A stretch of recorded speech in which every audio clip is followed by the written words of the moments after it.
Hey kids, this is Ivan. How you doing? Today I want to talk to you about troop style play. And what the heck is troop style play? Well, for purposes of this video, it's playing more than one character, not necessarily all at once. So anyhow, what happened was about 3 years ago, Emergent Play made a video. Runeslinger responded to that. Samwise 7 RPG made a video response to that. Runeslinger made a video response to that. I found the last one first and worked my way back up. I'm going to link all those in the description of the video, and I'm also going to link a couple of videos I made about henchmen and hirelings and retainers, who's got the torch.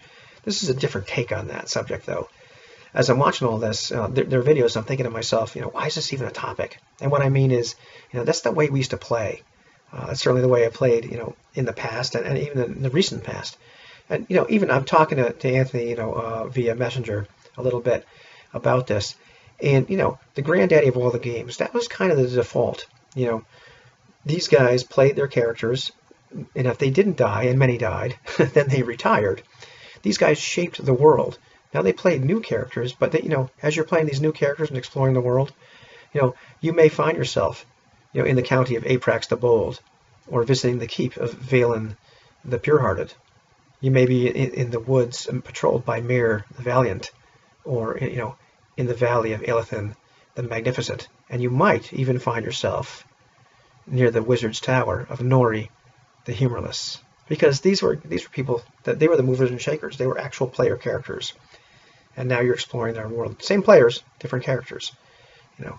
The other thing that I talked about in those other videos is you've got your player, and you've got their henchman. However, Tim was talking about things like Ars Magica, where you've got a mage. That's a wizard, right? There he is, and but he's got lackeys, and so here's a stalwart guard. All right. Sometimes you just send your stalwart guard out. You don't play the wizard, you play him. Maybe you play some other character that's associated with him. And I like that. I find that very compelling. I haven't done that. I've certainly played different characters, or different in the same campaign, but they weren't quite as related to each other. But I do like that whole idea as well. And sometimes we played different characters that weren't related to each other because it was a different time, a different area or whatever. But I like that idea of in the same time. You got to decide. It's kind of like having a toolbox. Okay, well, who do I want to take out? What would work out, mechanically? Like, do I want to send the fighter someplace, or is this more of a wizard thing, or whatever game you're playing, whatever skill set?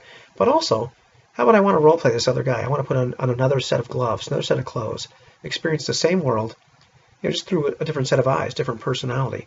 One of the things that I really kind of dig about the whole sending your lackey out, your actual henchman, is a lot of the games I've played, there's a morale score for your henchman, and it's something that you don't know. The game master rolls it up, and this is used really like if the chips are down, something's really going badly, or you're treating the henchman badly.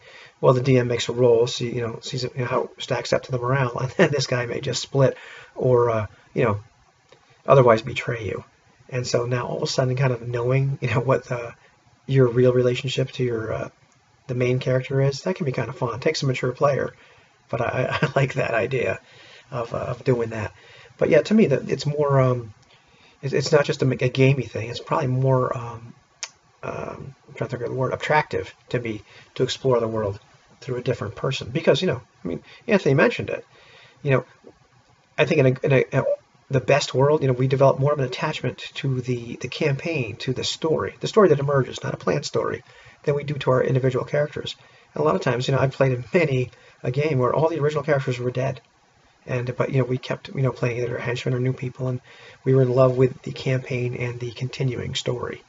So I like that, and why not do it with several characters at once when they're not dead? So I dig that quite a bit. Takes a little bit of skill, and I think you can't just do it in a gamey sense, but also in a let me see if there was something great I wanted to talk about, and it's gone. But it's sort of like let's put on this different character. Also, there's a caveat or a disclaimer or whatever you want when I was talk about. There's some ways not to do this. Definitely, Anthony talked about some people just find this to be anathema. Not because of the stuff he talked about his video about, like just maybe skill or just being uncomfortable with it, but also almost like it's cheating, like it's a sin. And I think some of that comes from the granddaddy of all games as well. Because I certainly owned editions where they said, well, it's kind of a last-ditch effort, if you don't have enough people to round up the party, and I actually prefer using henchmen rather than playing two main characters. But they said if you do that, then don't have them trade assets. They shouldn't be buddy-buddy in that fashion. And I get that, So I think some people kind of just still have this idea that that's kind of a sin. Because these guys, necessarily shouldn't have special ties unless they're kind of a part of a group. But there's nothing wrong playing a group. The other thing is, I have a friend, and I'm not knocking him, he's a good guy, but he always has the same MO. And so I'm watching him play the game the other day. I kind of bump into him at a game store, and he's playing a rogue, and he's got a henchman that's a rogue, a couple levels below him or whatever the heck it was. And so he's telling me, oh yeah, well, they both have flanking bonus. And so what I do is, because they're both together, they attack the guy from different sides. Now we get all these bonuses, and it's like a vice. So it's kind of like Psychic Friends Network, henchman at that point. That's I think that's cheating. And his other favorite MO would be playing something like a druid, and the druid have some incredibly predatory and gigantic familiar. So we've all played with those people that just want to control as many things as possible just for a gaming sense. That's not why it's attractive to me. It's attractive to me for putting on a different set of clothes, taking out the different tool, and exploring the world that way. But I was thinking about that whole Psychic Friends Network. As we were talking, there's this great book, and I always want to talk about this book. Metaplanetary, Tony Daniel. It's first book in a trilogy, which, as far as I know, is still incomplete, which makes me cry. The second book was called Superluminal. I actually contacted him and asked him, please write the third book. Just incredible premises. And it's a lot of it's about like the evolution of where people are going. It's based on like adding technology and stuff, and it's a very different take. But there's one way that you can go. It's called a large array of personalities, where actually you have several different bodies. They're not necessarily clones. You could be different sexes or whatever. Through some fantasy version of quantum mechanics, these people can all communicate with each other and experience what the other ones are experiencing in real time, even though they're on different planets. So that's kind of that would be great for an RPG in some way. How to figure out how to do that without being too metagamey. But maybe able to explore the world and with different aspects at the same time. Maybe that wouldn't be cheating that way. I'm not sure. I have to figure it out. But I really dig that whole idea, and I've wanted to use that for a while, but I haven't figured out how.